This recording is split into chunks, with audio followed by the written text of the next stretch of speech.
Então, começando por agradecer a vossa presença e o interesse em participar nesta sessão de esclarecimentos relativa à tipologia de operação de capacitação de públicos estratégicos para a cidadania e a inclusão com vista à inclusão de pessoas com deficiência ou incapacidade.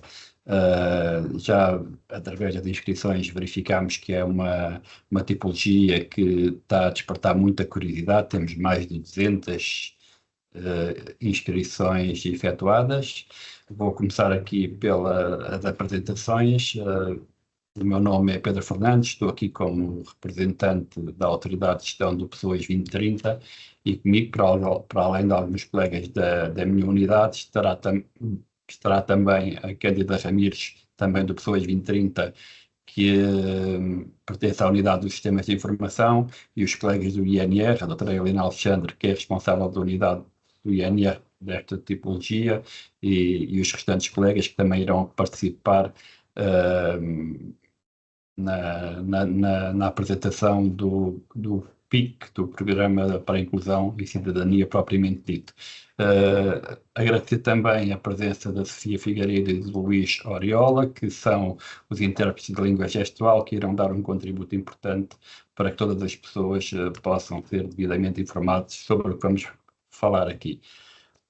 Posto isto, vou iniciar aqui a partilha de um PowerPoint para que possam acompanhar a apresentação. Penso que todos estarão a ver. Sim, estamos a ver. Pronto. Então, vamos dividir esta apresentação em 3 momentos. Um primeiro momento relativo ao enquadramento desta tipologia no Pessoas 2030 e ainda o enquadramento do referencial do Programa de Inclusão e Cidadania. Depois teremos um segundo momento que é uma parte relativa aos sistemas de informação, designadamente os passos necessários para as entidades poderem submeter a sua candidatura no balcão dos fundos. E, por fim, vamos abrir aqui um momento de questões, cerca de 15 minutos, para questões que queiram colocar, sendo que este momento será no final, após a apresentação completa do PowerPoint, e o que eu vos peço é que sinalizem que pretendem intervir através da mão aqui na aplicação do Microsoft Teams. Há aí um botãozinho para carregarem a mão, para levantarem a mão até que querem intervir. É isso que eu vos peço. De dar nota também que, devido à limitação de tempo, caso não seja possível responder a todas as perguntas, sintam-se à vontade, e aliás já temos recebido diversas questões que vão sendo respondidas à medida que vão chegando, através do e-mail que está identificado no aviso, e conforme forem chegando nós vamos responder. Também pode deixar questões, eventualmente, eu não tenho bem a certeza, mas no chat, e se ficar lá alguma, nós depois também recolhemos e responderemos em conformidade. Pronto, então, começar por referir que, fazer aqui um breve enquadramento do programa. O Pessoas 2030 é um programa com uma dotação de cerca de 5,7 milhões de euros, portanto é muito dinheiro. Esta dotação que eu referi é proveniente do Fundo Social Europeu+, e este programa, o Pessoas 2030, dedica-se a apoiar medidas de política pública que permitam enfrentar os desafios das qualificações da população, do emprego e da inclusão social, que é o tema que é onde esta tipologia se enquadra, e transversalmente também a questão demográfica. Aliás, o programa adotou a designação de Pessoas 2030, mas o programa propriamente dito designa-se como Programa Temático de Demografia, Qualificações e Inclusão. Pessoas 2030 foi um nome que achámos que seria mais fácil de decorar, porque geralmente os programas depois são conhecidos pelas siglas ou o nome completo, então Pessoas 2030, porque o programa é centrado nas pessoas e nas necessidades que visamos satisfazer do público e das pessoas e dos destinatários. Portanto, o programa é o Pessoas 2030. Este programa tem intervenção nos domínios das políticas ativas de emprego, da educação, da formação profissional e do ensino superior, do combate à privação material e da inclusão social, bem como da igualdade de oportunidades, com intervenções que, em conjunto, contribuem para enfrentar o desafio demográfico, dando cumprimento quase integral ao objetivo do Portugal mais social. Só dar aqui uma breve nota, assim, numa lógica de interdependência e complementaridade entre as medidas que o programa apoia, o programa visa contribuir para a persecução dos objetivos do Pilar Europeu dos Direitos Sociais, integrando medidas associadas a 10 dos seus 20 princípios, visa também contribuir para o alcançar as metas europeias do Plano de Ação, do PEDES, que é do Pilar Europeu dos Direitos Sociais, tentar atingir uma taxa de 80% de emprego na população entre os 20 e os 64 anos, e também, como vocês podem ver aqui no slide, não vou estar a ler tudo, para não tornar muito maçudo, assegurar que pelo menos 60% dos adultos participam anualmente em ações de formação. Agora, um tema que me diz aqui respeito também à minha unidade, que a minha unidade é a unidade de privação material e das pessoas com deficiência e incapacidade.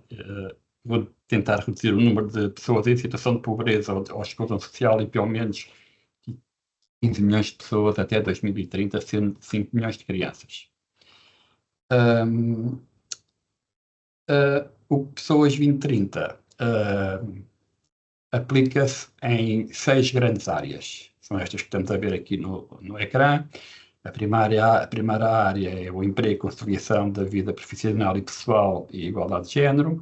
Uma segunda área dedicada à qualificação inicial para crescer. Uma terceira área, mais e melhor requalificação de adultos para crescer. Vou saltar aqui a quinta área, o acesso a serviços de qualidade, e a sexta área é o combate à privação material. Deixei para o fim a área que mais nos interessa relativamente aqui a esta tipologia, que é a área de mais e melhor inclusão social. Esta área tem como objetivos específicos... Pedro, desculpe, não mudou o slide e as pessoas também. Aqui não está. Na partilha não está.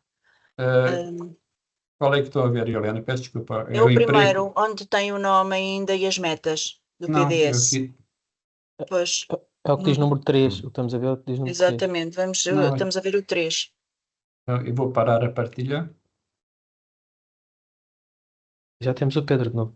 Já cá estou novamente, eu peço desculpa, não sei o que é que se passou, mas a internet às vezes prega-me destas partidas e peço imensa desculpa. Eu por acaso estava a apresentar e estava a ver aqui mensagens a dizer que o slide não tinha mudado, mas poderia ser alguma coisa pontual, mas pronto, vou tentar retomar aqui a partilha. Ok. Estão a ver o slide 4? Sim. Pronto. Eu vou só tentar mudar. Ele mudou? Mudou, sim. Ok, então pronto. Eu, como não sei o que é que ouviram do slide 4 ou o que é que viram, eu vou só fazer aqui uma breve recapitulação do que eu estava a dizer. Aqui em relação ao Pessoas 2030, o Pessoas 2030 divide-se no apoio em 6 grandes áreas. Eu já tinha dito a área 1, que é do emprego, a 2, qualificação, 3, mais e melhor qualificação de adultos. Eu peço desculpa se estou a ir muito depressa para o intérprete de língua gestual, mas é só para tentar recuperar aqui um bocadinho. A área 5, acesso a serviços de qualidade. A área 6, combate à privação material. E agora a área em que, vou tentar falar mais parlamentar, em que se enquadra aqui a nossa tipologia de operação, que é mais e melhor inclusão social, sendo que esta área tem como objetivos favorecer a inclusão ativa com vista a promover a igualdade de oportunidades, a não discriminação e a participação ativa das PCDI. PCDI é uma sigla que nós utilizamos para pessoas com deficiência e capacidade. As áreas a apoiar nesta área da mais e melhor inclusão são áreas relativas à integração socioprofissional de pessoas desempregadas e inativas, e serão apoiadas ações dirigidas à capacitação para a cidadania e inclusão, como é o caso, bem como outras áreas com vista à igualdade de acesso ao serviço de educação, envelhecimento ativo, e ainda também está prevista a mobilização de apoios para grupos especialmente vulneráveis, como é o caso do grupo das pessoas com deficiência e também crianças em perigo e vítimas de violência. Pronto, falando aqui um bocadinho do âmbito e objetivo desta tipologia, esta tipologia de operação tem como objetivo promover a sensibilização e a capacitação das pessoas com deficiência e capacidade e suas famílias, os profissionais e os agentes de vários setores, o público, o setor social, o setor público, o setor social, o setor privado, e que têm atribuições e responsabilidades na promoção da cidadania e dos direitos da PCDI, com o objetivo de termos uma sociedade mais inclusiva nas diversas áreas. Tem ainda como objetivo promover decisões práticas e ações que concretizem o desígnio da inclusão das PCDI com vista à sua autonomização, considerando as suas características específicas, as comunidades onde estão inseridas e os respectivos contextos de vida. As ações e destinatários desta tipologia, as ações previstas visam dotar os e as participantes de conhecimentos sobre paradigmas dos direitos humanos das pessoas com deficiência, que é a autorrepresentação, a autonomia, a vida independente e a participação das PCDIs nos diversos contextos de vida, bem como transferir para os seus domínios de ação pessoal e profissional a promoção dos direitos das pessoas com deficiência. Todas estas ações deverão estar conforme identificado no quadro síntese do referencial do Programa para a Inclusão e a Cidadania, que o INR depois irá descrever em maior pormenor. Programa este que foi aprovado pelo Conselho Diretivo do INR, Instituto Nacional de Reabilitação, em maio de 2025. Vou passar agora a palavra à doutora Helena Alexandre, que é responsável pela equipa do INR relativa a esta tipologia, que irá abordar o tema do referencial do Programa para a Inclusão e Cidadania do PIC. Muito bom dia. Obrigada, Pedro. Bom dia a todas as pessoas aqui presentes, quer estejam em representação pessoal ou institucional. É com muito gosto que vemos tanto interesse nesta tipologia de operação, que é um termo muito específico dos fundos, da linguagem dos fundos. Esta é uma oportunidade para nós termos financiamento para uma área absolutamente relevante na promoção dos direitos das pessoas com deficiência ou incapacidade. Agradeço todo o trabalho que tem sido feito até ao momento entre o INR e o Pessoas 2030, nomeadamente a equipa do Dr. Pedro Fernandes. Agradeço a todas e a todos os colegas que aqui estão hoje conosco para levar a voz o máximo de informação possível, convidando a que, se tiverem condições, concorram a este financiamento, porque é uma oportunidade muito relevante. O que é o PIC? Nós, para a mobilização da dotação orçamental para esta tipologia de operação, que está muito clara neste quadro de apoio plurianual de financiamento, decidimos elaborar um conjunto de temas que apoiem precisamente na sensibilização dos públicos identificados como relevantes para esta sensibilização e capacitação. O Pedro já abordou o que está descrito na tipologia da operação. O foco principal são as pessoas com deficiência, suas famílias, deficiência ou incapacidade, suas famílias e os profissionais e agentes relevantes para a promoção destes direitos. O PIC organiza-se como Programa para a Cidadania, para a Inclusão e Cidadania, e chamar-lhe PIC daqui para a frente, tem por objetivo ser um referencial simples, claro, que identifica um conjunto de temas que são, para este Instituto, o INR tem a responsabilidade institucional de coordenar as políticas de promoção dos direitos das pessoas com deficiência em Portugal e que são, do ponto de vista do nosso Instituto e das organizações das pessoas com deficiência também,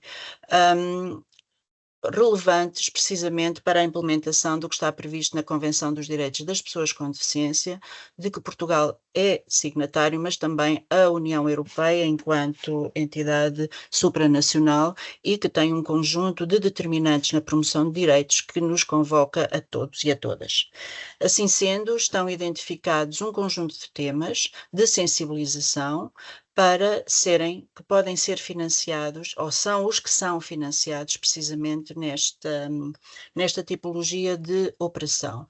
O PIC organiza-se em 3 tipologias de temas para a sensibilização, que devem ser seguidos pelas entidades que concorrem e que vão implementar esta tipologia de operação. Temos 3 tipologias, a A, que é de natureza transversal e caráter obrigatório, a B, que são matérias de sensibilização mais específicas, em que os oradores e as oradoras também têm que ter práticas, conhecimentos, etc., mais específicos, e a tipologia C, que, como podem ver, serão temáticas de sensibilização destinadas a públicos mais transversais do ponto de vista do âmbito, mas mais específico do ponto de vista da intervenção e dos conhecimentos técnicos.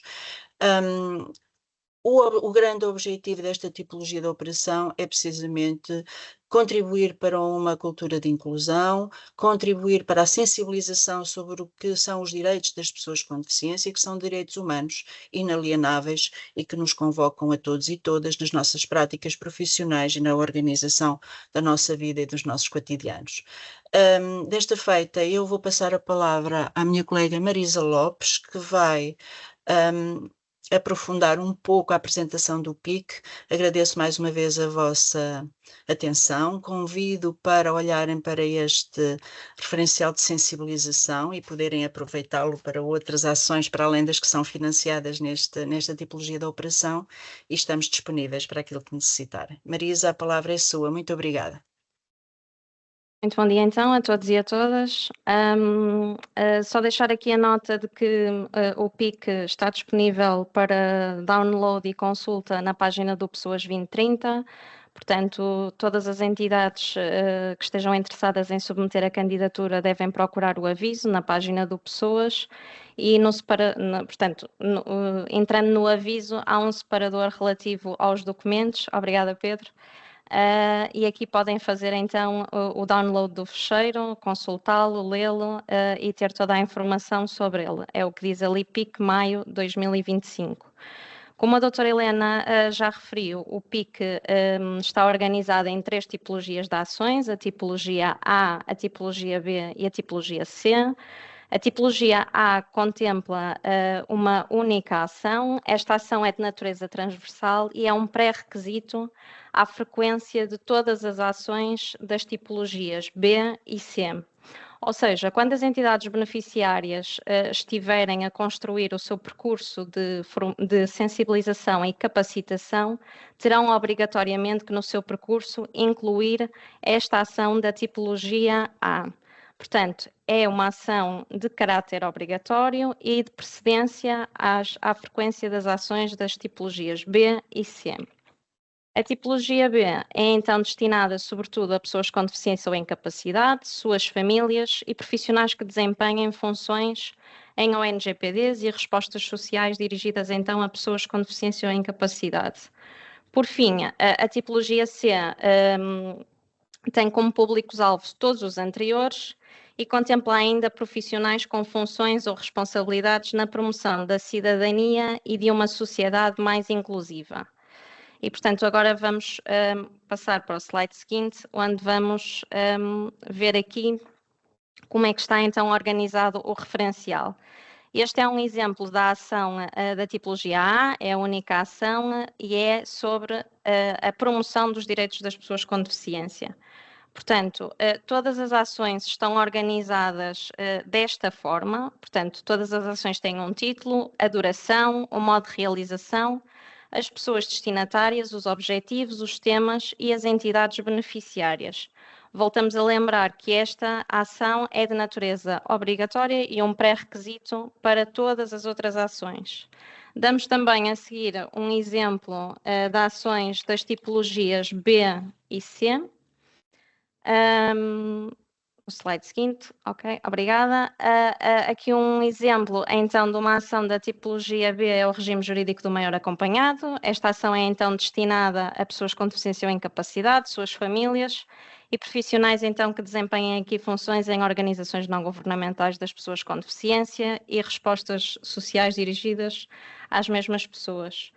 Já no que se refere aqui a uma ação, exemplo da tipologia C, temos aqui o atendimento inclusivo, que é uma área mais transversal a diversos setores de atividade e então destinada a profissionais cuja atividade se relacione aqui com o atendimento. No slide seguinte, temos um resumo das várias tipologias de ações por públicos estratégicos. Portanto, a tipologia A contempla, então, apenas uma única ação, a tipologia B contempla 7 ações e a tipologia C contempla 24 ações dirigidas aqui aos públicos que já referi anteriormente. Seguidamente, a construção deste percurso de sensibilização e capacitação, como eu já disse também, deve então contemplar a ação da tipologia A, podendo agregar ações das tipologias B e C, tendo em conta a resposta às necessidades específicas que as entidades beneficiárias identifiquem para o seu público-alvo. Em todas as ações devem estar também garantidas as condições de acessibilidade, nomeadamente ao nível da língua gestual portuguesa, sempre que existam pessoas surdas que necessitem de interpretação em língua gestual portuguesa, quer sejam estas pessoas participantes, quer sejam oradores. No que se refere ao limite mínimo de participantes por ação, está então no slide seguinte, e, portanto, temos aqui um número mínimo de 10 participantes por ação, o número mínimo, quer se realizem em formato presencial, quer se realizem na modalidade à distância. Um dos objetivos aqui ao nível desta tipologia de operação é que este referencial tenha a maior cobertura possível, ou seja, as candidaturas que sejam submetidas alcancem aqui uma grande cobertura ao nível do referencial.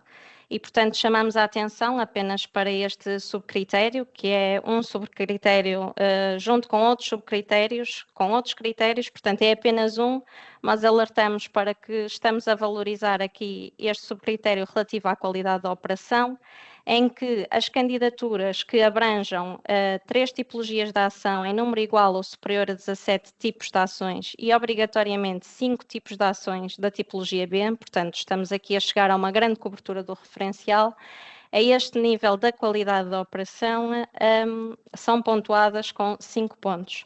Obviamente que este é apenas um critério, que podem consultar todos os critérios e referir as pontuações na grelha de análise, que também está disponibilizada. E pronto, para finalizar, volto apenas a relembrar que a construção do percurso de sensibilização e capacitação deve então contemplar obrigatoriamente a ação da tipologia A e agregar ações das tipologias B e C, tendo em conta o público-alvo do vosso percurso de sensibilização e capacitação. Pedro?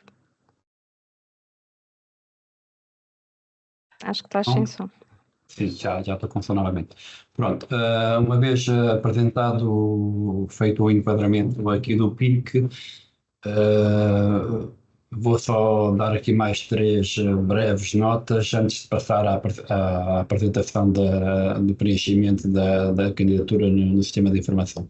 Essas 3 notas, feito o enquadramento do PIC, importa dar aqui nota de, em primeiro lugar, quais são as entidades beneficiárias. Estas entidades beneficiárias que se podem candidatar a este aviso estão definidas no próprio aviso.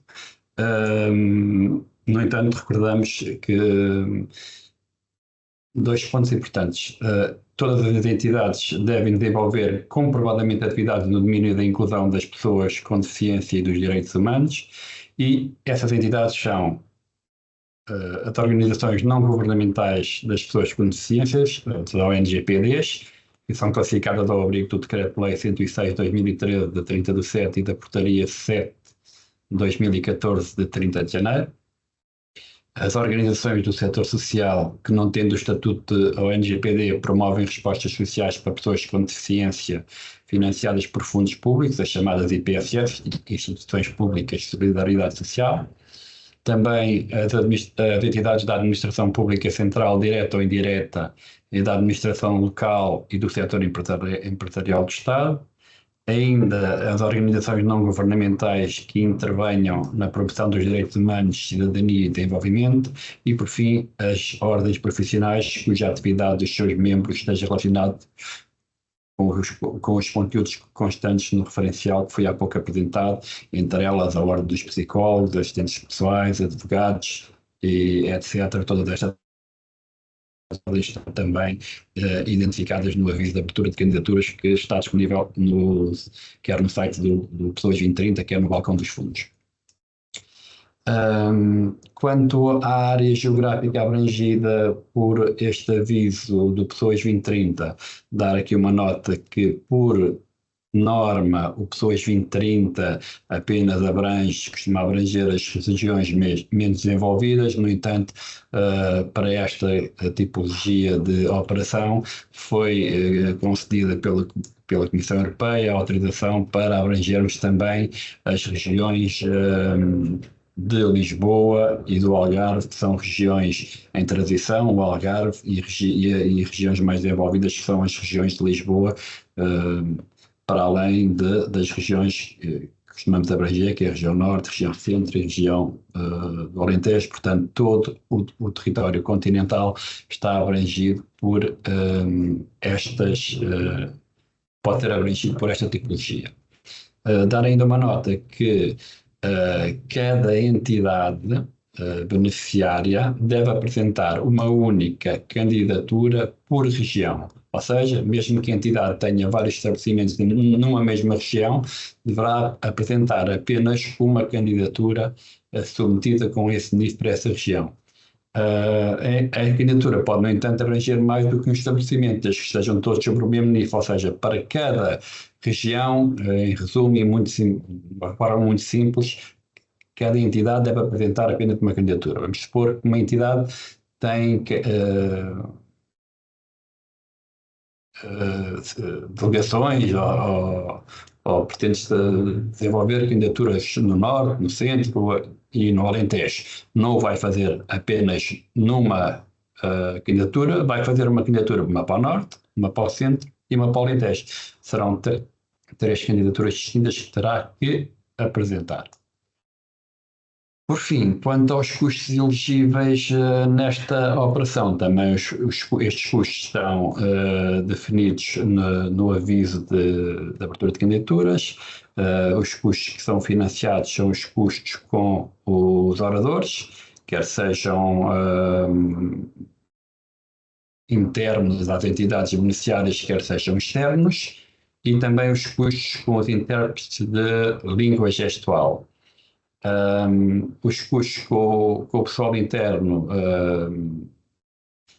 essas despesas depois de remunerações pessoal devem cumprir cumulativamente as condições definidas no artigo 26, número 1 do regulamento específico. E quanto às remunerações com pessoal externo, os valores máximos que são financiados para oradores e mediadores é 35 euros por cada hora de monitoria, acrescido de IVA, se for devido ao IVA. O mesmo se passa para os intérpretes de língua gestual, em que será de 37,5 € por hora, também acrescido de IVA definido. Sobre estes montantes, que são apurados de acordo com as horas que são ministradas pelos oradores e pelos intérpretes de língua gestual na tradução do que os oradores, das sessões ministradas pelos oradores, irá acrescer uma taxa de 40% que servirá para cobrir todos os restantes custos diretos com o pessoal, ou seja, vamos imaginar que custos com os oradores é de 1.000 euros, portanto, sobre esse valor acrescerá mais 40%, ou seja, mais 400 euros, no total seria apoiado aqui 1.400 euros para esta operação. Da minha parte aqui relativamente ao enquadramento da tipologia é tudo. Eu agora vou passar à minha colega Cândida Ramírez, que irá dar aqui informação sobre o preenchimento da candidatura no sistema de informação do balcão dos fundos. Cândida. Ok, Pedro. Bom dia a todos. Portanto, temos então aqui a nossa plataforma do balcão dos fundos, onde vocês, enquanto entidade, portanto, acederão para formalizarem as vossas candidaturas aos fundos, neste caso em particular esta tipologia. Para o caso das entidades presentes que já estejam inscritas ou registadas, peço desculpa, no balcão, ou até que já tivessem o registro efetuado no balcão 2020, portanto no anterior período de apoio, o acesso permanece igual. Para as entidades que não tenham registro no balcão, aconselhamos que o façam atempadamente, portanto não deixem para o fim do período de apresentação de candidatura o registro da vossa entidade no balcão, porque pode haver sempre algum passo que não corra tão bem, algum constrangimento que possa surgir e depois poderia impedir a apresentação da vossa candidatura a esta tipologia. Portanto, aproveito para dizer que o balcão dos fundos não é da responsabilidade do Pessoas 2030, é da responsabilidade da ADC, a Agência para o Desenvolvimento e Coesão.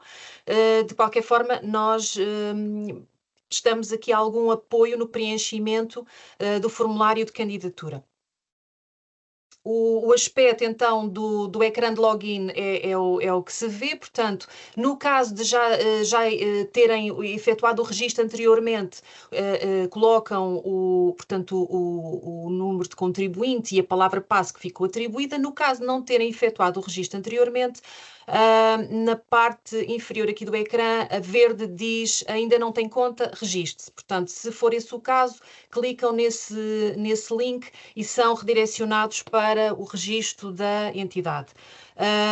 Não vamos incidir sobre esse passo agora. Se surgir depois alguma questão relativamente a isso, penso que podem questionar, ou também apresentar essa e outras dúvidas na linha dos fundos, que é uma plataforma, digamos assim, para esclarecimento de dúvidas. Portanto, a ADC disponibilizou a linha dos fundos. Pedia o Pedro só que voltasse atrás no PowerPoint. Portanto, quando acederem ao balcão dos fundos, poderão fazer scroll nesse ecrã que vão ver com essa fotografia e terá um link que diz linha dos fundos. E, portanto, se surgir alguma questão no preenchimento tanto do registro como posteriormente da vossa candidatura, é uma via para a resolução de qualquer constrangimento. Pedro, pronto, vou pedir para avançares.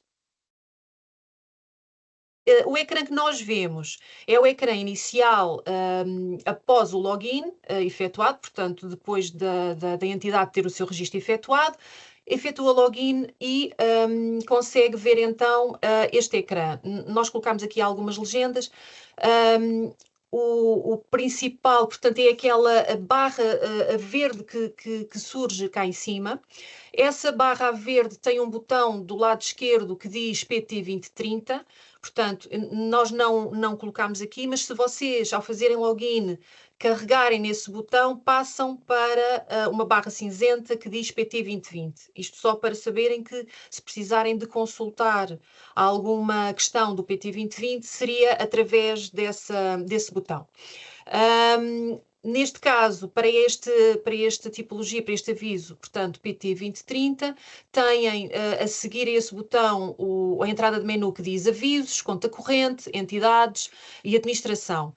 Para acederem aos avisos, terão que ir a essa entrada de menu, avisos, mas ainda só dar nota que neste ecrã inicial poderão aceder às mensagens que posteriormente terão ou poderão receber a partir da autoridade de gestão do Pessoas 2030, aí onde diz mensagens.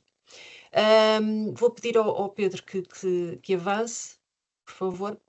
Aqui, ao carregarmos na entrada de menu avisos, conseguimos ver a lista dos avisos que estão disponíveis, todos os avisos, portanto, mesmo aqueles que já não estão disponíveis para candidatura, mas conseguimos ver então os avisos que estão abertos, os que já estão encerrados, e neste caso em concreto terão que procurar o aviso que pretendem, através dos critérios de pesquisa, e aceder do lado direito, portanto, nessa lista, ao ícone que tem um visto a verde.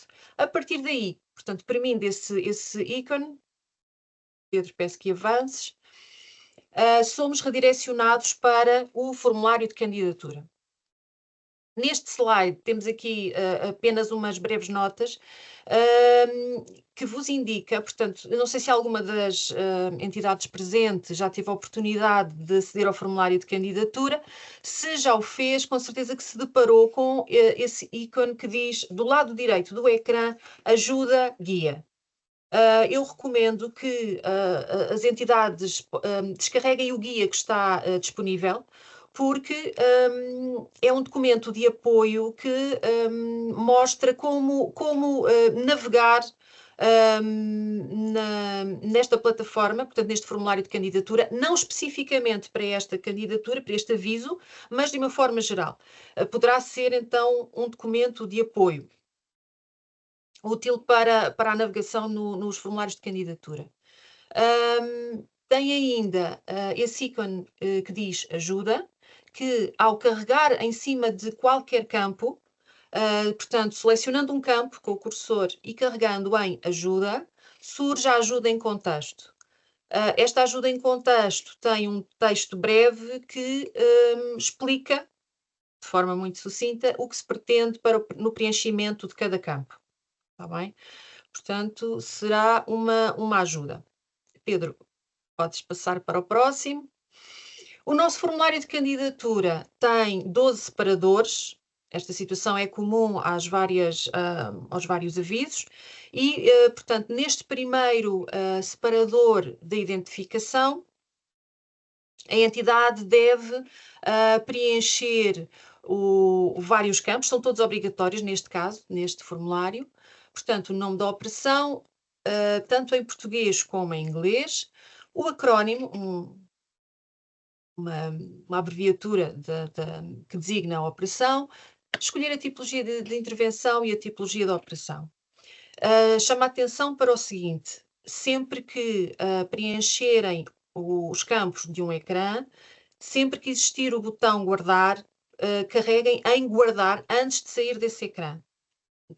Poderá, por vezes, não passar despercebido, mas tenham esse cuidado. Sempre que surgir o guardar, guardam, só depois é que fazem seguinte, para não corrermos o risco de perder alguma informação que tenha sido registada.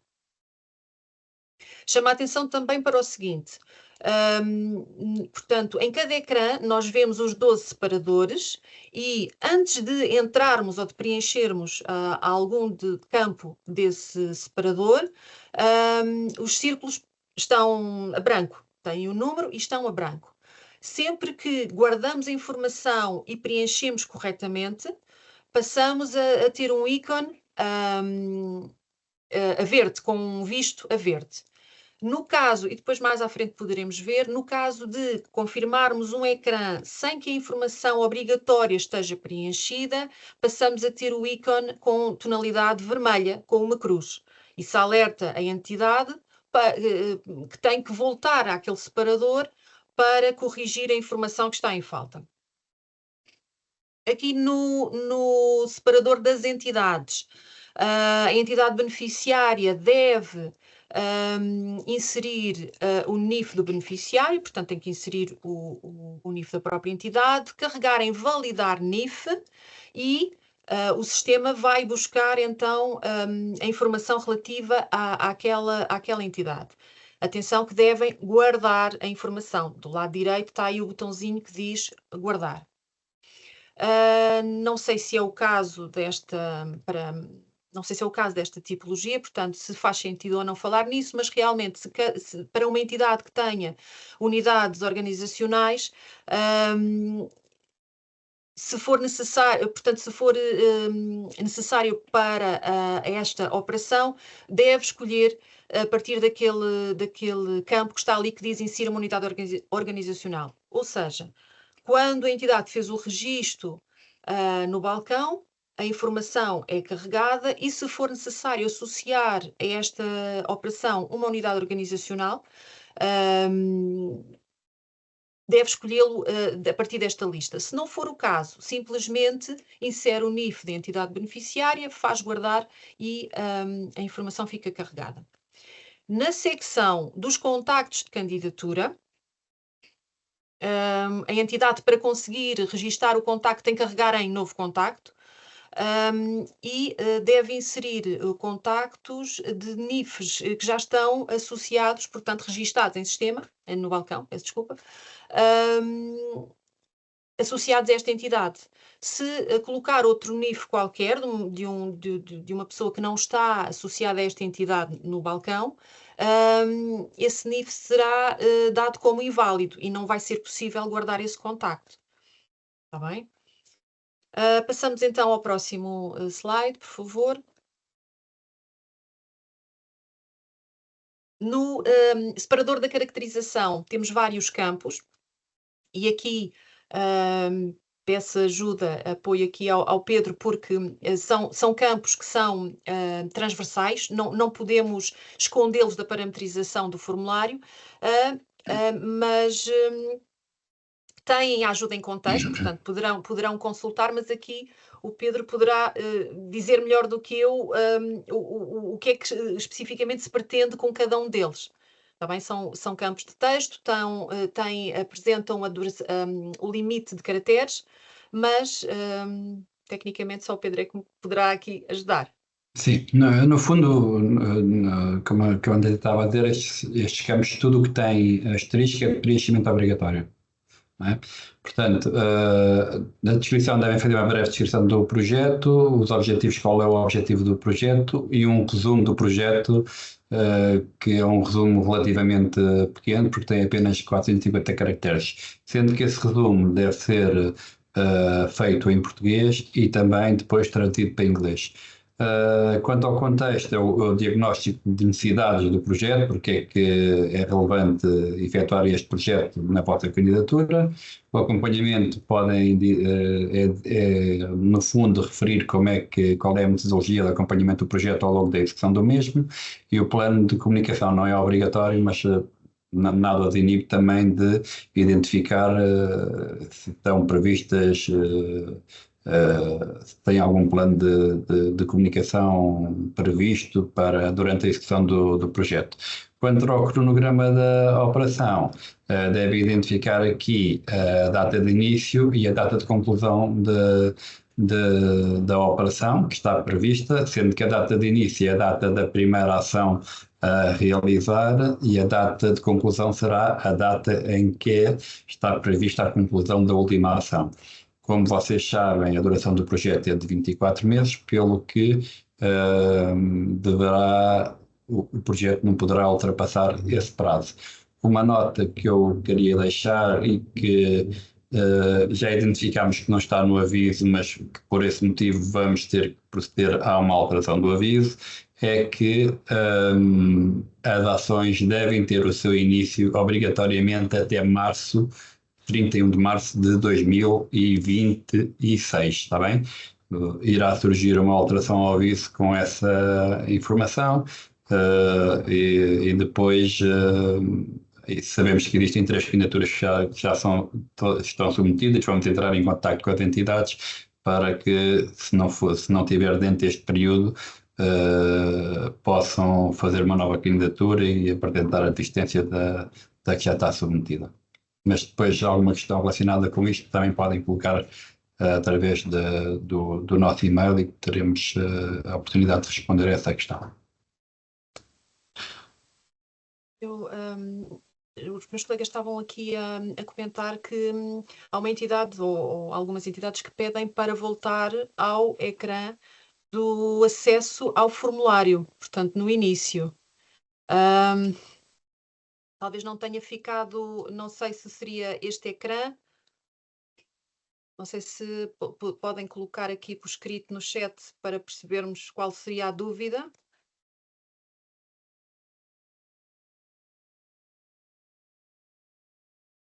De qualquer forma, vou só recapitular, portanto, o aviso acede-se, ou o formulário de candidatura é acedido a partir do ecrã dos avisos. Depois de acedermos, eu não disse isto há pouco, mas se calhar é importante dizer, uma entidade acede ao ecrã dos avisos, escolhe o aviso e acede ao formulário através daquele ícone, que já tínhamos visto há pouco, e inicia o preenchimento do formulário. Não é obrigada a fazê-lo de uma ponta à outra, logo no momento, portanto, pode iniciar o preenchimento, o registro da candidatura e depois sair. E pode voltar posteriormente, quando quiser. E quando volta para continuar o registro desse formulário, não deve ir à secção dos avisos. Pedro, peço que voltes novamente atrás. Sim, pode ser aí, exato. Portanto, para iniciar o registro dos avisos, vai aos avisos, não é? O registro do formulário vai aos avisos, mas para depois consultar a candidatura que está em registro ou mesmo depois de submetida, vai à conta corrente. Está certo? Portanto, na conta corrente, acede então à candidatura que estava ou em edição ou já submetida. Peço desculpa pelo lapso, porque era importante, de facto, dizer isto. Depois, se estas questões não tiverem ficado muito claras, talvez no fim, se o Pedro assim o entender, poderemos voltar aqui. Mas para já, vamos continuar no formulário. Estávamos então, tínhamos visto as entidades e a caracterização. Temos aqui o separador do enquadramento. Já agora, podem efetuar o registro de forma salteada, se assim o entenderem. Há aqui alguns campos que são imprescindíveis no preenchimento da restante formulário, mas nada vos impede de consultar e preencher alguns separadores mais para a frente e depois voltar aos separadores anteriores. Cândida, permite-me só dar uma nota. Há bocado a Cândida disse que à medida que vão preenchendo o formulário e guardando e fazendo o seguinte, se o ecrã estiver corretamente preenchido, aparece aqui o símbolo verde, por exemplo, o ecrã número 1 está com o símbolo verde e tem um visto. Quando aparece, por exemplo, aqui no número 2, que tem aqui um círculo vermelho com um X, quer dizer que há alguma informação que nesse ecrã não está corretamente preenchida, pelo que deverão voltar a esse ecrã para corrigir a situação. Era só dar essa nota aqui, desculpa, Cândida. Tá bem? Sim, obrigada, Pedro, obrigada. Aqui foi, os prints são, não, portanto, a candidatura não é de uma candidatura real e, portanto, não foi possível preencher a candidatura corretamente. Daí alguns prints terem o certo, outros terem a cruz de erro. No separador 4 de enquadramento, as entidades devem então inserir o CAI da operação. A forma de inserir elementos neste formulário é sempre semelhante, tem sempre aqui um mais que abre os campos de edição, portanto, seja aqui no CAI ou noutros elementos que nós já vimos. Para registro do CAI, portanto, tem aqui este campo de pesquisa, onde pode colocar o número ou a designação para encontrar o CAI pretendido e deve colocar à frente, no campo da frente, onde diz insira a percentagem do CAI, deve registar a percentagem de afetação à operação. É possível registar mais do que um CAI desde que a soma das percentagens perfaça 100%. À medida que vai registando os CAI, deve carregar em guardar, mais uma vez digo. Na secção de baixo, que diz operações relacionadas, esta secção não é obrigatória, portanto, o preenchimento não é obrigatório no âmbito deste aviso. Separador 5, critérios de seleção. Pretendeu-se replicar a grelha de análise que existe, que está publicada em aviso, e, portanto, surgem aqui os critérios de seleção com um campo de valor, como que se de uma autoavaliação se tratasse, não vincula a pontuação final, e o campo de fundamentação, esse sim muito importante, onde devem fundamentar aquele critério de seleção em causa. No separador da localização 6, é recolhida a informação da área geográfica abrangida pela operação. Neste caso, podemos selecionar só a NUT 2, se assim for o pretendido, e ficar só, por exemplo, com a região centro. Aqui não sei como é que o Pedro pretende que a informação seja recolhida, se fica só no centro, ou se pretende que se apure especificamente, por exemplo, quero a informação restringida à NUT 3, ou ao Conselho, ou à freguesia, ou se simplesmente só queremos a NUT 2. Nós aqui só queremos a NUT 2, até porque este aviso tem uma particularidade de ser a formação poder ser presencial ou online, sendo que se for presencial o que releva é o local de realização da participação, se for online é o local de residência dos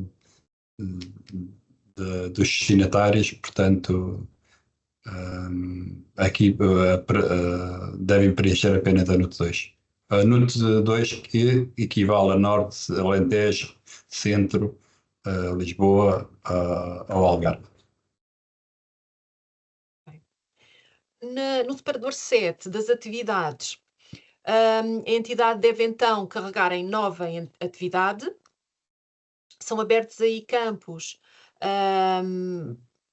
de designação. O número de atividade é atribuído automaticamente. A designação da atividade deve ser registado de acordo com as indicações já prestadas, não é, nesta apresentação anteriormente.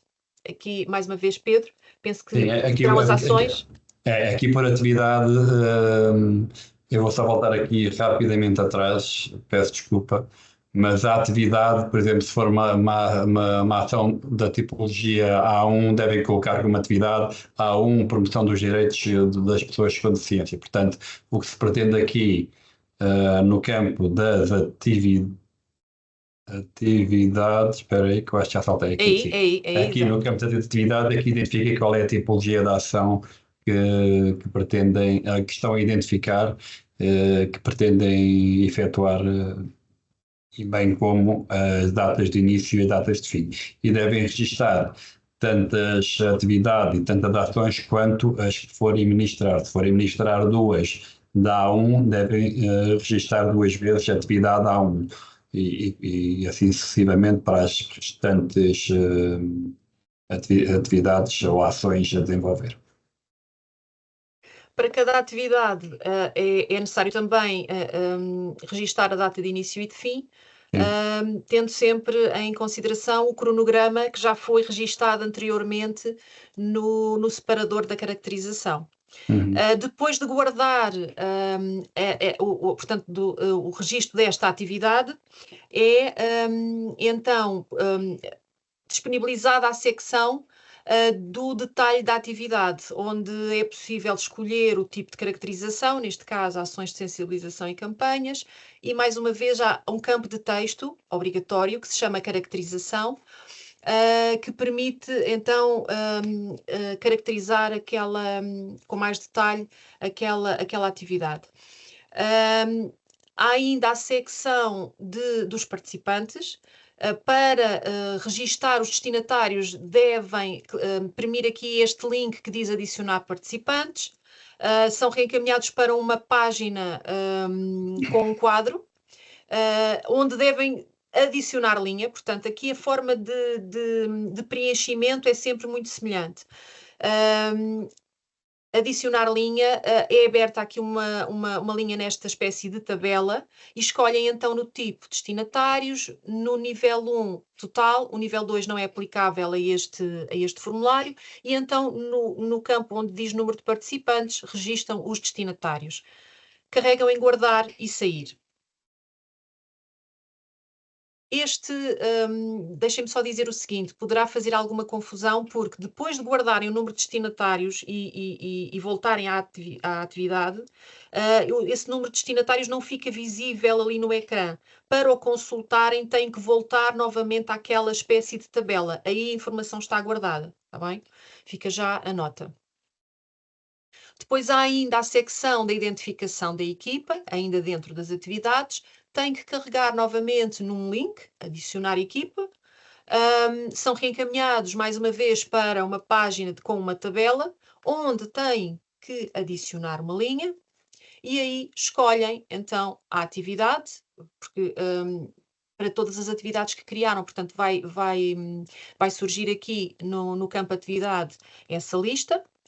Para cada atividade terão o campo de perfil profissional, que terão que encontrar o pretendido, tipo de vínculo, também apresenta a lista das opções, e depois tem o campo FTE, onde registarão o número de horas, e ainda existe um campo de fundamentação, onde poderão escrever, portanto, um campo de texto. Devem carregar sempre em guardar e sair. E repetem este processo tantas vezes quantas atividades tenham criado. Passamos então depois para o separador dos custos.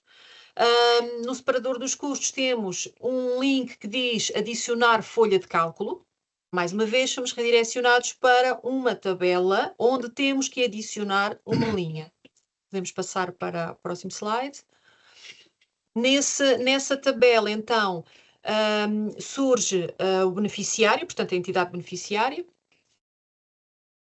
Temos essa informação por atividade e registamos a célula do custo total associada àquela atividade e escolhemos a categoria de custos, tanto a 1.1.1, remunerações com pessoal interno, ou a 1.1.8, remunerações com pessoal externo. E aí são estes os campos editáveis.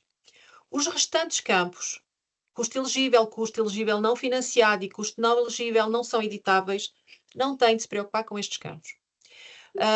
Depois de escolher a respectiva categoria de custo, portanto a categoria de custo pretendida, o sistema dispara automaticamente uma linha correspondente à categoria de custo da taxa fixa, aplicável neste caso. Portanto, a linha correspondente aos restantes custos elegíveis da operação não são vocês que preenchem, é o sistema que calcula automaticamente, devido à metodologia de financiamento implementada para esta tipologia. Guardar e sair. Portanto, este processo de registro dos custos atualmente é feito por atividade. Portanto, para cada atividade deve ser lançado esse valor. Sim, Okay? Cândida, deixa-me só completar, porque aqui embaixo neste quadro está um exemplo do que estava a dizer, que a linha da taxa fixa era disparada automaticamente.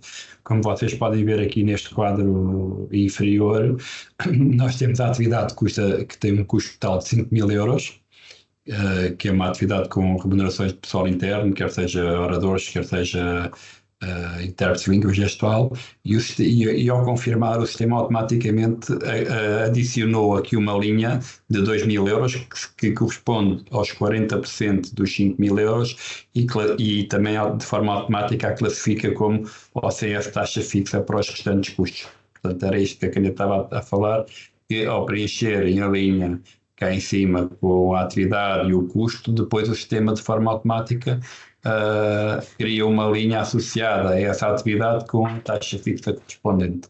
Era só isso. Obrigada. Depois temos o separador do financiamento, que só deve ser preenchido se aplicável, portanto não é de preenchimento obrigatório. E passamos para o separador dos indicadores. Este separador apresenta muitos campos, mas apenas 2 são editáveis por cada indicador. Estão separados em indicadores de realização e indicadores de resultado, e para cada indicador definido em aviso, há um valor de meta que deve ser registado na unidade parametrizada. E o ano de meta. O ano de meta corresponderá ao ano de saldo da operação. De fim da operação. Sim. Não esqueçam de guardar antes de avançar. Pronto. E o mesmo acontece com os indicadores de resultado. O preenchimento é semelhante. Podemos passar para os documentos. No separador dos documentos, é onde vocês podem efetuar o carregamento da documentação obrigatória que está definida em aviso. Portanto, para cada tipo de documento que está definido em aviso, há uma linha correspondente. Carregam em selecionar ficheiro e carregam o ficheiro pretendido. Ele aceita qualquer... Pela informação que temos até agora, ele aceita qualquer tipo de formato, portanto não obriga a que seja um zip. Da última atualização que tive relativamente ao tamanho máximo, estávamos em 12 megas. Mas poderá aqui, confesso que poderá ter havido aqui alguma evolução no tamanho máximo, e eu não disponho dessa informação atualmente, mas ainda permite um tamanho considerável. Depois temos o ecrã, o separador 12 de resumo, que apresenta um resumo muito breve daquilo que foi registado, e aqui a entidade tem que aceitar a declaração de compromisso, portanto tem que ir assinalar a opção aceito. Podes avançar, Pedro, por favor. E a seguir surge a declaração de consentimento, que a entidade deve carregar no link que diz abrir declaração de consentimento, ler o que aparece na janela da declaração de consentimento, fazer scroll até ao fim e só vendo tudo é que surge editável o botão autorizo. Carregando no autorizo, então, a candidatura estará pronta para submissão. Antes da submissão, assumindo que todos os separadores estão bem preenchidos, ainda assim podemos carregar em validar candidatura, só para ter a certeza de que não falhou nada. Se existirem separadores com informação incompleta ou incorreta, de acordo com as validações implementadas, surge a mensagem: a candidatura possui páginas inválidas. Se não for o caso, se estiver tudo correto, o botão de submeter candidatura fica editável e então é possível à entidade carregar em submeter e a candidatura passa a submetida. Depois de candidatura submetida, não é possível alterar aquela candidatura. Atenção, que só pode ser submetida a candidatura por um utilizador da entidade que tenha o perfil de superutilizador. Se for outro tipo de perfil, não consegue submeter. Portanto, consegue registar, consegue ir preenchendo, mas no momento da submissão não consegue fazê-lo. Isto é muito importante e dirijo-me principalmente às entidades que eventualmente poderão não ter experiência no balcão. Façam o registro no balcão atempadamente, definam quem é que vai ser o superutilizador da vossa entidade, para que seja esse utilizador a ir lá no momento de submissão e conseguir concluir a submissão da candidatura, está bem? Porque por este tipo de situações já tenho visto entidades que depois não conseguem submeter e passam o prazo e depois não conseguem ter acesso ao apoio. Em termos de formulário, para já é só isto. Obrigada. Muito obrigado, Cândida, pela grande ajuda.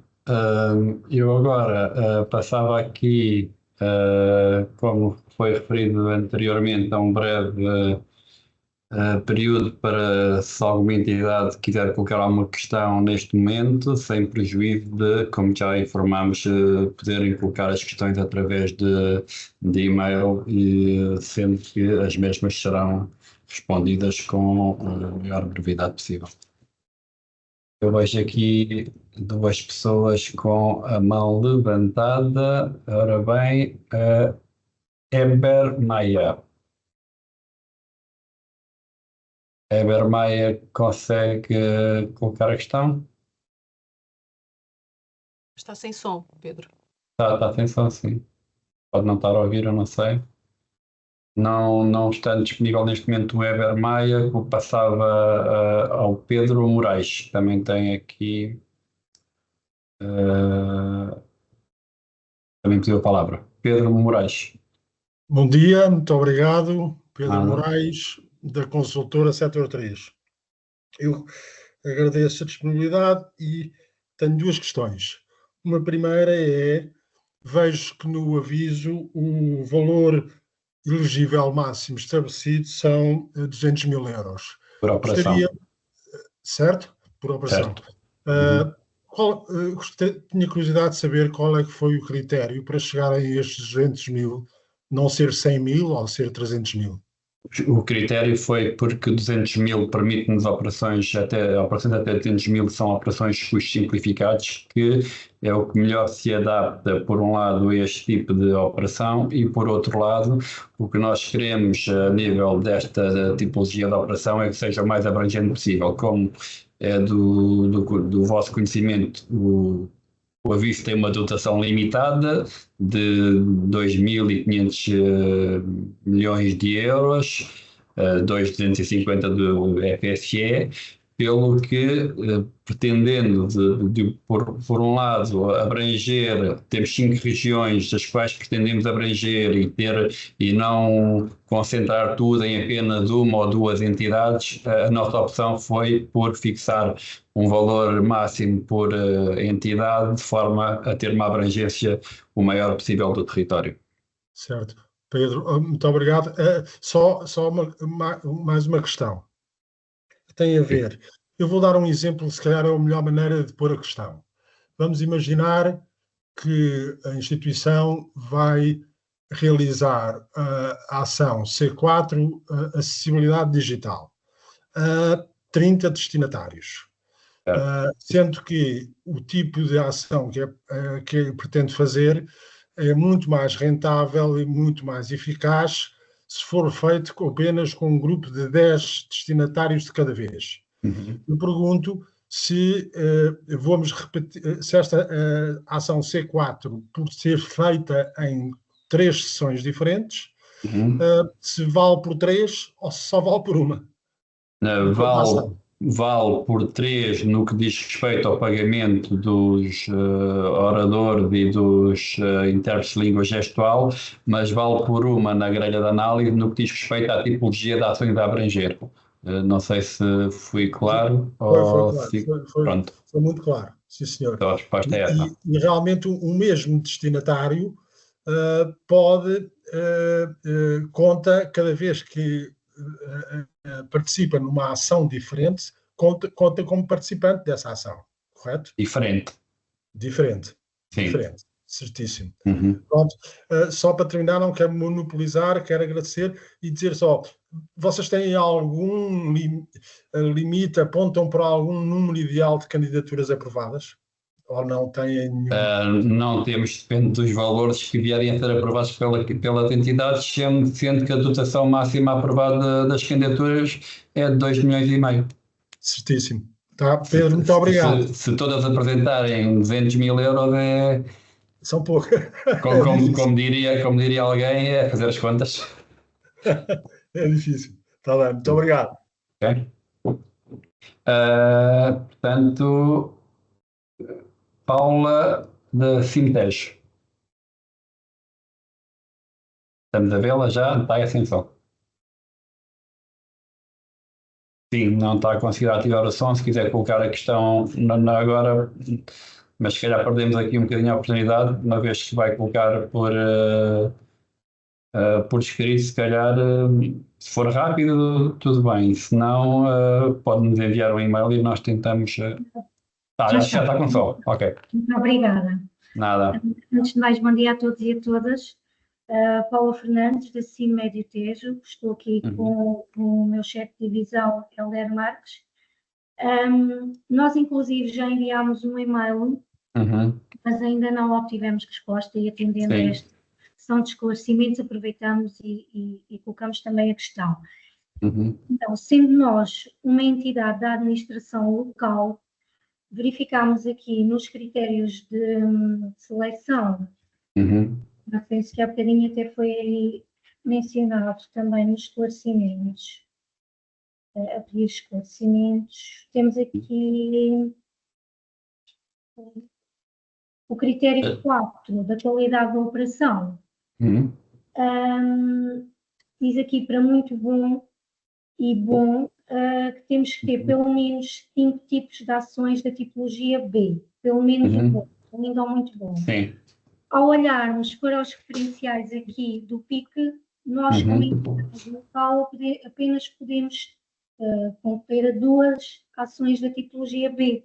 Logo aqui, achamos que está, não é, vamos lá, não está coerente para todas as entidades. Estão aqui, não há equidade entre todas as entidades. Há entidades que podem ser beneficiadas neste critério em detrimento de outras. Deixe-me só dar nota que a questão, nós efetivamente recebemos a questão, estamos a analisá-la e brevemente iremos tomar uma posição sobre o assunto, de forma que nenhuma entidade seja prejudicada em relação a esse critério, está bem? Muito obrigada. Sim. Já agora clarificar também, penso a partir da que estou e que estamos aqui a fazer a melhor leitura.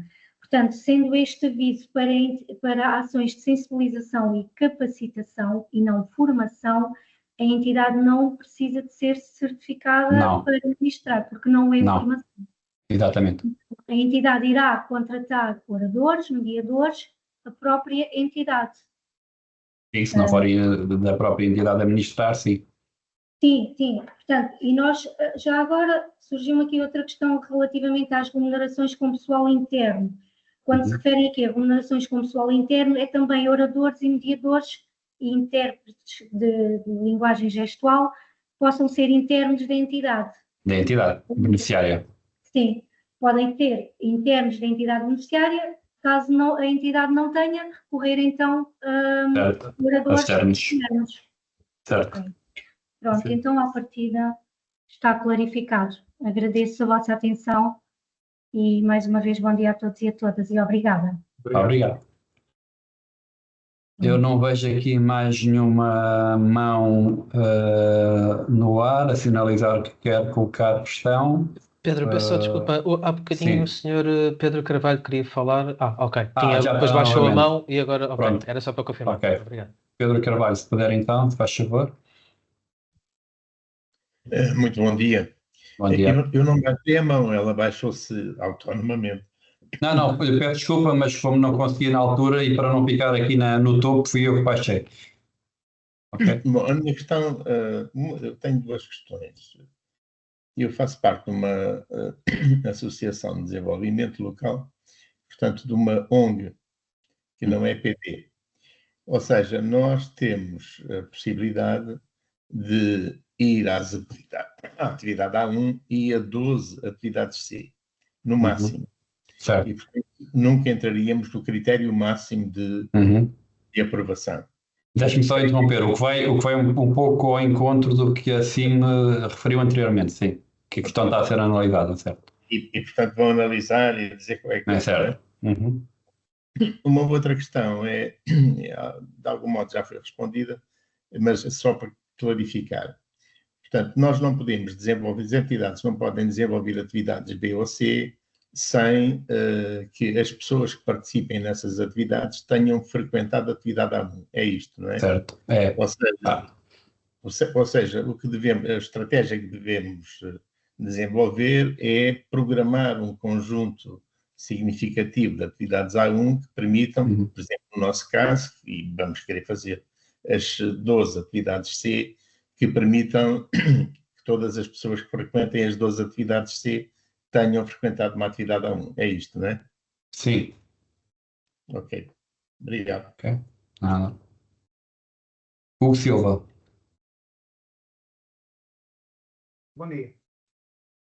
Estão a ouvir? Sim, sim. Bom dia. Okay. Eu fiquei aqui só uma questão muito rápida, estou aqui com dúvidas aqui no financiamento dos custos elegíveis. O financiamento é de 40%, é isso? Para os custos elegíveis? Não, os custos elegíveis é os custos que o pessoal interno e externo, quer seja oradores ou intérpretes de língua gestual, e sobre esse custo elegível acresce uma taxa de 40% para financiar outros custos que as entidades possam vir a ter com o projeto. Isso é atribuído de forma automática. O exemplo que eu dei há pouco era, se o projeto for 1.000 euros, automaticamente custos com pessoal diretamente relacionado com a operação, acrescerá uma taxa de 40%, portanto mais 400 euros, o valor total do projeto a financiar será de 1.400 euros. Ok, obrigado. Okay. Nada. Rosa Couto, Certo Espinho. Bom dia a todos, muito obrigado em primeiro lugar pela informação claríssima. A minha questão prende-se com a metodologia, uma vez que não é formação e que são sessões de sensibilização e capacitação, se são permitidas qualquer tipo de metodologia, imagine, por exemplo, o teatro do oprimido para algumas temáticas. Ou a sessão, portanto, eu assumo que o comprovativo da realização da sessão passa por folhas de presença e inscrição dos participantes com um conjunto de dados. O formato de realização da sessão com o número de horas que está definido é aberto ou há, de facto, aqui alguns requisitos que possam limitar que a sessão de capacitação seja com uma metodologia alternativa que inclua uma estratégia muito mais dinâmica das sessões e não só exposição de informação. Nós não temos definido, ou seja, o que tem definido é que devem cumprir o referencial no que diz respeito à tipologia da formação. A forma como a formação peço desculpa, estou a falar em informação. A forma como a capacitação ou a autosensibilização são ministradas, caberá a cada uma das entidades por si, achar qual é a melhor forma. Não sei se o INR quererá acrescentar aqui alguma coisa em relação a isto. Concordo. Reitero, está bem? O que tem que acontecer é que tem que cumprir os itens dos temas propostos para a sensibilização, considerando também que as metodologias se adequam às pessoas destinatárias que, como sabemos, à partida podem ter condições muito diferenciadas, vários níveis demográficos e pessoais. Obrigada, Rosa Couto. Muito obrigada. Eu vou passar agora a palavra ao Eduardo Gonçalves, que será a nossa última intervenção, e depois, se alguém tiver mais alguma questão, peço o favor então de dirigir para o e-mail que está identificado no aviso e responderemos com a maior brevidade possível. Ok? Eduardo, faça favor. Está sem som, Eduardo? Está sem som. Se quiser aproveitar, se for rápido, escrever no chat. Pronto, relembro que tem sempre a oportunidade também de nos colocar a questão por e-mail e, posto isto, uma vez que já estamos em cima da hora que estava prevista para a sessão, resta-me agradecer a vossa presença e o interesse manifestado, agradecer também de igual forma a toda a equipa do INR, o Daniel Alexandre e a sua equipa, bem como à equipa dos intérpretes de língua gestual, Luís Oriola e Sofia Figueiredo, muito obrigado pela vossa participação e também não podia deixar de agradecer aqui à minha equipa que trabalha diretamente comigo, bem como à Cândida Ramires da Unidade de Sistemas de Informação e Inovação, que se disponibilizou para apresentar esta parte do formulário de candidatura. Nós estamos disponíveis para esclarecer qualquer questão que venha a ser colocada a partir desta data, desta hora, por e-mail, E pronto, dou por terminada a ação, agradecendo mais uma vez a presença de todos. Helena, não sei se quer só acrescentar. Sim, muito obrigada. Agradeço também, em nome do Instituto Nacional para a Reabilitação, todo este interesse. Obrigada ao Pessoas 2030, sempre uma parceria muito importante para nós. Relembro que o referencial PIC pode ser uma orientação e um referencial para sensibilização e capacitação para além do que é financiado, e agradeço todo o vosso empenho na prossecução dos objetivos que esta tipologia prevê. Muito obrigada e até breve. Obrigado a todos. Desculpe, relembro que o PIC está estará no site do INR, também para consulta e download. Muito obrigada. Obrigado a todos então e boa tarde.